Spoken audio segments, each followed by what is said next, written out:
हम इस वीडियो से शुरू कर रहे हैं अपना chapter number 2 class 10th acid basis and salts. इस चैप्टर में हम देखेंगे कि एसिड क्या होते हैं, बेसिस क्या होते हैं, उनकी प्रॉपर्टीज़ क्या होती हैं, उनका reaction with metal carbonate bicarbonate क्या होता है, और लास्ट में हम कुछ सॉल्ट्स का यूज़ देखेंगे कि कैसे हमारे डे टू डे लाइफ में उसका यूज़ है। तो हम सबसे पहले जानते हैं कि एसिड क्या होते हैं।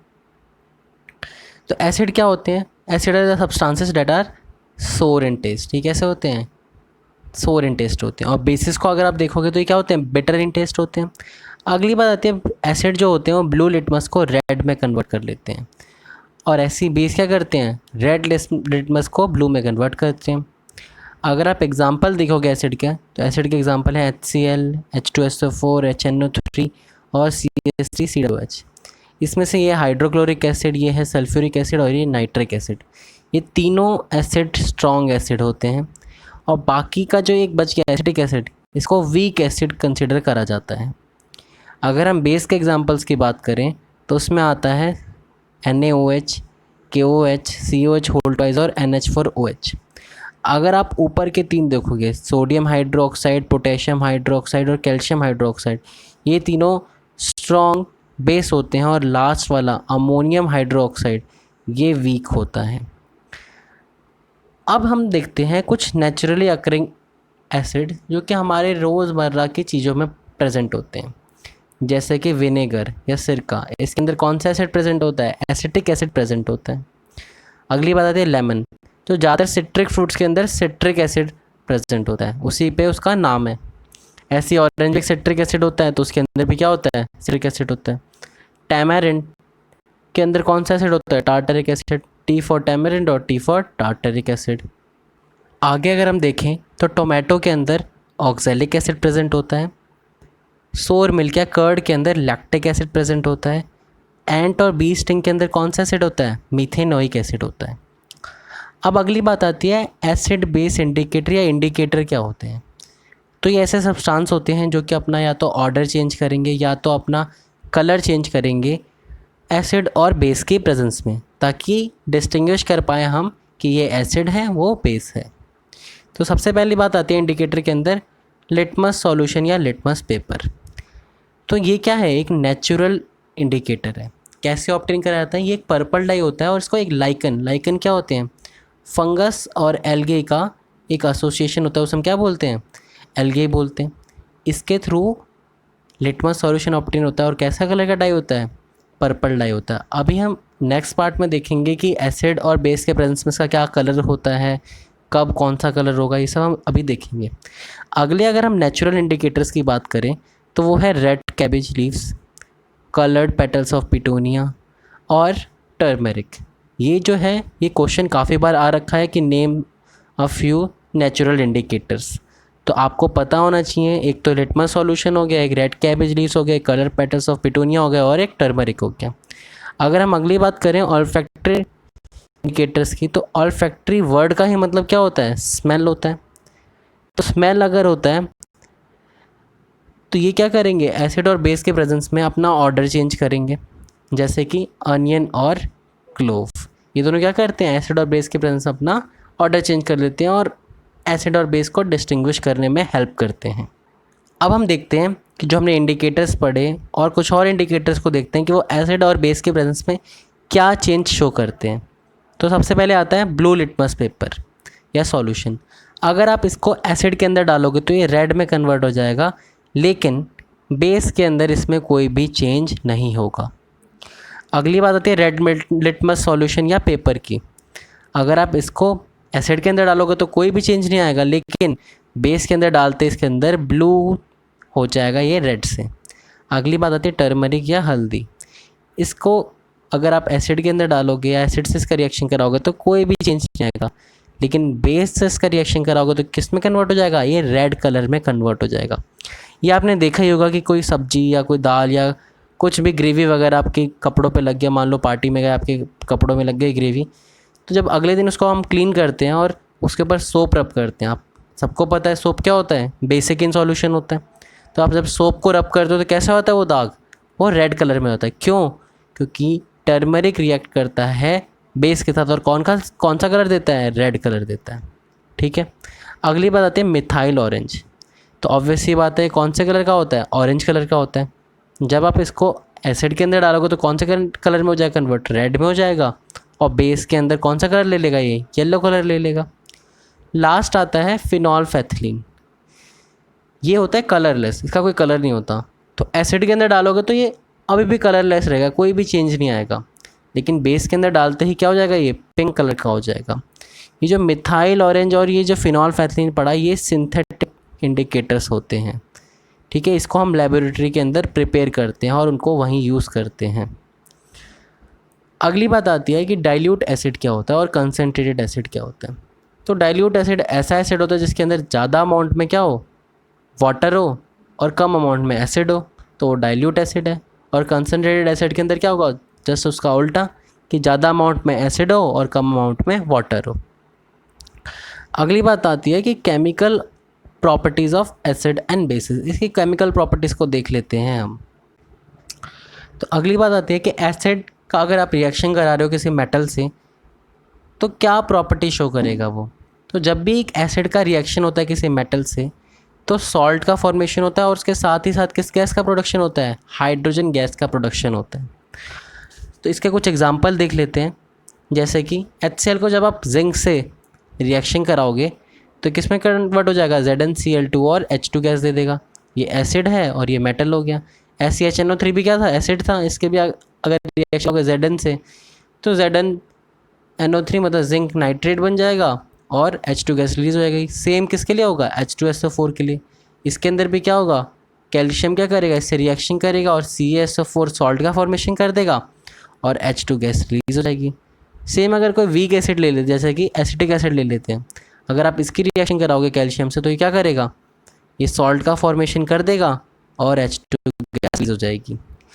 अब क्या हो रहा है, आपने देखा बार बार H2 गैस रिलीज़ हो रही थी। तो H2 गैस के रिलीज़ होने को चेक करने के लिए एक फिनोमिना या टेस्ट का यूज़ होता है, वो जो कि कौन सा टेस्ट है, पॉप साउंड टेस्ट। तो इस टेस्ट के अंदर बेसिकली क्या करते हैं, हम टेस्ट ट्यूब्स को लेते हैं और उसके अंदर जिंक के ग्रैनुल्स, इसलिए हमने ज़्यादातर जो एग्जांपल लिए थे वो जिंक वाले लिए थे क्योंकि हमारी जो NCERT बुक्स के अंदर एग्जांपल है वो जिंक ग्रैनुल्स को, मतलब छोटे छोटे दानों को लेके एक्सपेरिमेंट करा के। तो करते क्या है, टेस्ट ट्यूब लेते हैं, उसके अंदर जिंक ग्रैनुल्स डालते हैं, उसके बाद कोई एसिड डाल देते हैं उसके अंदर, और जैसे एसिड डालेंगे तो किसका प्रोडक्शन होगा, H2 गैस का प्रोडक्शन होगा। ऊपर हम एक कैंडल रखते हैं और उसके ऊपर एक और टेस्ट ट्यूब रखते हैं इन्वर्टेड होके, और उसकी वजह से क्या होगा, जैसे ही H2 गैस रिलीज़ होगी और वो एयर में बर्न होगी तो उसी टाइम क्या करेगी, वो पॉप साउंड देगी। और इसी से हम क्या कंफर्म कर देंगे कि इस रिएक्शन के अंदर क्या बना था, H2 गैस बनी थी। अगली बात आती है कि बेस और मेटल का अगर आप रिएक्शन करोगे तो इसके अंदर भी क्या फॉर्म होता है, सॉल्ट और H2 गैस रिलीज होती है। अब देखोगे आप तो जैसे कि बेस हो गया NaOH, सोडियम हाइड्रोक्साइड एक बेस होता है, इसकी आपने रिएक्शन करा दी जिंक से तो आपको क्या मिल जाएगा, सोडियम जिंकेट और H2 गैस बन जाएगी। याद रखना ये बहुत बार पेपर में आता है क्योंकि बच्चों को ये सोडियम जिंकेट का फॉर्मूला याद नहीं होता है। एक और बात ध्यान रखने वाली क्या है कि ये जो रिएक्शन है वो हर एक मेटल के साथ पॉसिबल नहीं है। अब हम अगली प्रॉपर्टी ऑफ एसिड और बेसिस को देख लेते हैं। तो वो प्रॉपर्टी है रिएक्शन विद मेटल कार्बोनेट। तो मेटल कार्बोनेट अगर एसिड से रिएक्शन करेंगे तो आपको क्या फॉर्म होगा, salt plus CO2 plus H2O। अगर हम एक एग्जांपल देख लेते हैं तो ये है सोडियम कार्बोनेट, इसकी आपने रिएक्शन करा दी एसिड HCl से तो आपको क्या फॉर्म हो जाएगा, NaCl कॉमन सॉल्ट, CO2 और H2O। ठीक है, अगली बात क्या है, अगर आप मेटल बाइकार्बोनेट या इसको हम क्या बोलते हैं हाइड्रोजन कार्बोनेट को भी अगर आप लेते हो तो आप और उसका रिएक्शन कराते हो एसिड, आपको सॉल्ट, CO2 और H2O ही मिलेंगे, सेम प्रोडक्ट मिल रहे हैं। एग्जांपल देख लेते हैं, जैसे कि क्या है, सोडियम हाइड्रोजन कार्बोनेट है, आपने इसकी रिएक्शन करा दी HCl के साथ तो आपको क्या मिल गया, NaCl, CO2 और H2 मिल गया, एक सॉल्ट CO2 और H2 मिल गया। दोनों की दोनों रिएक्शन में हमें एक गैस मिली थी CO2। हमने ऑलरेडी टेस्ट कर लिया है कि H2 को कैसे टेस्ट करें उसकी प्रेजेंस को। अब हम क्या देखेंगे, CO2 को कैसे टेस्ट करें उसकी प्रेजेंस। तो इसके लिए हम क्या करते हैं, हम लाइम वाटर टेस्ट परफॉर्म करते हैं। तो लाइम वाटर टेस्ट के अंदर हम क्या करते हैं, हम CO2 गैस को लाइम जो कि CaOH होल ट्वाइस या कैल्शियम हाइड्रोक्साइड होता है उसके थ्रू पास करते हैं।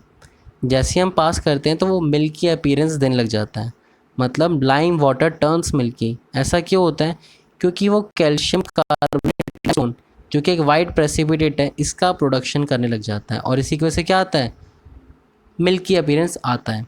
लेकिन अगर आप एक्सेस ऑफ CO2 को पास करोगे तो फिर क्या होगा कि ये कैल्शियम कार्बोनेट जो आपका बना था ये CO2 एक्सेस में है और H2O के साथ रिएक्शन करके क्या बना लेगा, कैल्शियम हाइड्रोजन कार्बोनेट बनेगा। और ये क्या होता है, सॉल्यूबल इन वाटर होता है, पानी अंदर सॉल्यूबल होगा और जैसे सॉल्यूबल होगा तो इसकी मिल्की अपीयरेंस चली जाएगी। मतलब अगर आप नॉर्मल अमाउंट में पास करते हो तो आपको लाइम वाटर मिल्की टर्न होते हुए दिखेगा, लेकिन कुछ टाइम बाद अगर आप एक्सेस में ही पास कर देते हो तो वही लाइम वाटर की मिल्कीनेस डिसअपियर हो जाएगी। क्यों, क्योंकि because of the production of calcium hydrogen carbonate. अगली बात है न्यूट्रलाइजेशन रिएक्शन के बारे में। तो इस रिएक्शन के अंदर क्या होता है, इसके अंदर base plus acid give salt plus water. इसका मतलब क्या है कि कोई बेस एसिड के पूरे इफ़ेक्ट को न्यूट्रलाइज कर देता है और इसका वाइस वर्सा, मतलब एसिड किसी बेस के इफ़ेक्ट को न्यूट्रलाइज कर देता है। तो हमें क्या प्रोडक्ट मिलता है, सॉल्ट और वाटर मिलता है। एग्जाम्पल के लिए देख लेते हैं, NaOH एक स्ट्रॉन्ग बेस है, HCl एक स्ट्रॉन्ग एसिड है। इन दोनों के रिएक्शन के बाद हमें क्या मिल गया, कॉमन सॉल्ट जो कि एक सॉल्ट है और वाटर मिल गया। अब हम देखते हैं reaction of metal oxide with acid और कंक्लूज़न निकालेंगे इसके बाद कि मेटल ऑक्साइड का नेचर क्या होता है, वो एसिडिक होता है या बेसिक होता है। तो हमने देखा कि मेटल ऑक्साइड प्लस एसिड अगर आप करोगे तो आपको क्या मिलेगा, सॉल्ट और वाटर मिलेगा। अगर आप इस रिएक्शन को इससे कंपेयर करो न्यूट्रलाइजेशन की रिएक्शन से तो आपको ऑलमोस्ट सेम दिखेगी। उधर भी जब एसिड से रिएक्शन होता था बेस का तो हमें क्या मिलता था, सॉल्ट और H2O मिलता था, यहाँ भी सेम मिल रहा है। तो यहाँ से हम कंक्लूज़न कर सकते हैं कि जो मेटल ऑक्साइड होते हैं वो कौन से नेचर के होते हैं, बेसिक इन नेचर होते हैं। आप एक एग्जांपल देखते हैं, ये क्या है, कॉपर ऑक्साइड है, इसकी हमने रिएक्शन करा दी HCl जो कि एक एसिड है, तो न्यूट्रलाइजेशन रिएक्शन होगी और हमें क्या मिल जाएगा, CuCl2 मिल जाएगा और H2O मिल जाएगा। अब यहाँ पे इस क्वेश्चन को वो कभी कभी ऐसे भी पूछता है और ये आ भी रखा है बोर्ड के अंदर कि oxide X that is black in color on reaction with HCl gives a substance that is blue in color. Name the substance and the oxide X. तो आपको ये हम ऑलरेडी पढ़ चुके हैं कि कॉपर ऑक्साइड कौन से कलर का होता है, ब्लैक कलर का होता है। और एक और चीज़ आप जान लो कि CuCl2 कौन से कलर का होता है, ब्लू कलर का होता है। तो इस क्वेश्चन को वो ऐसे फॉर्मुलेट करके भी पूछ सकता है। अगली रिएक्शन कौन सी है कि नॉन मेटलिक ऑक्साइड की रिएक्शन बेस कराई, तो हमने देखा यहाँ भी क्या मिला, सॉल्ट और वाटर मिला। तो अगर हम इसको फिर से न्यूट्रलाइजेशन रिएक्शन के साथ कंपेयर करें तो आप पाओगे कि वो भी सेम टू सेम है। इससे हम कंक्लूज़न कर सकते हैं कि नॉन मेटलिक ऑक्साइड किसकी तरह है, एसिड की तरह रिएक्ट कर रहे हैं, क्योंकि ये एसिड होंगे और ये बेस होगा तभी तो सॉल्ट और वाटर मिलेगा। तो एग्जाम्पल के फॉर्म में पढ़ लेते हैं। तो यहाँ पे है कार्बन डाइऑक्साइड, कार्बन एक नॉन मेटल है, उसका ऑक्साइड कार्बन डाइऑक्साइड, इसके हमने एक बेस से रिएक्शन करा दी CaOH होल ट्वाइस से, तो हमें क्या मिला, सॉल्ट मिल गया, कैल्शियम कार्बोनेट और पानी मिल गया। तो मतलब यहाँ से कंक्लूजन हो गया कि non metallic oxide are acidic in nature, और यहाँ हमने पढ़ा था कि metallic oxide are basic in nature. अब एक और बात आती है कि जितने भी एसिडिक सॉल्यूशन होते हैं वो क्या कंडक्ट करते हैं, इलेक्ट्रिसिटी को। इसके लिए एक एक्टिविटी आपकी बुक में दी गई है, उसको आप आगे हम देखते हैं कि एसिड और बेसिस को जब हम पानी के अंदर डालते हैं तो क्या होता है। तो जब हम एसिड को पानी के अंदर डालते हैं तो H+ आयंस प्रोड्यूस होते हैं, लेकिन ये H+ आयंस जो होते हैं वो स्टेबल नहीं होते हैं और वो पानी के अंदर H2O से रिएक्शन करके हाइड्रोनियम आयन का फॉर्मेशन कर देते हैं, जो कि क्या होता है, H3O+ आयन होता है। तो याद रखना कि H+ रिलीज़ तो करता है एसिड, लेकिन वो प्रेजेंट कौन से फॉर्म में होता है, H3O+ हाइड्रोनियम आयन के फॉर्म में प्रेजेंट होता है। अब अगर हम बेस को डाल दें पानी के अंदर तो क्या होगा, बेस रिलीज़ करते हैं OH-, तो यहाँ पे आप देख सकते हो हमने NaOH को डाला पानी के अंदर तो ये स्प्लिट हो जाएगा Na प्लस और OH माइनस में। OH माइनस क्या दिखाता है कि कोई चीज़ बेसिक है या नहीं है। ऐसे ही हमने MgOH होल ट्वाइस को करके देखा तो हमें पता है कि मैग्नीशियम की वैलेंसी 2 होती है तो Mg2 प्लस और 2 OH माइनस, क्योंकि यहाँ भी 2 थे तो यहाँ भी 2 होंगे, बैलेंस हो गया। अगली बात आती है कि अल्कली क्या होते हैं। अल्कली वो बेस होते हैं जो कि पानी के अंदर डिज़ोल्व हो जाते हैं, जैसे कि NaOH, KOH पोटेशियम हाइड्रोक्साइड और कैल्शियम हाइड्रोक्साइड। अब एक बात यहाँ पे इम्पॉर्टेंट आती है कि जितने भी अल्कली होते हैं वो सबके सब बेस होते हैं, लेकिन सारे के सारे बेसिस अल्कली नहीं होते। इसका मतलब क्या है कि हमने देखा कि अल्कली वही बेसिस हो सकते हैं जो कि पानी में डिज़ोल्व हो सकते हैं। मतलब अल्कली बेस तो हैं, लेकिन सारे के सारे बेस क्या होते हैं, पानी में डिज़ोल्व नहीं होते। मतलब सारे बेस अल्कली नहीं हो सकते हैं। अब हम आगे का चैप्टर अगली वीडियो के अंदर कवर करेंगे। उसके अंदर हम ऑलमोस्ट चैप्टर को फिनिश करने की कोशिश करेंगे और हम कुछ क्वेश्चंस को भी देखेंगे जो कि बोर्ड एग्ज़ाम के अंदर आते हैं। If you like this video please like, share and subscribe to our channel and do not forget to press the bell icon to get the notification of our new video, and do show your love in the comment section. Thank you.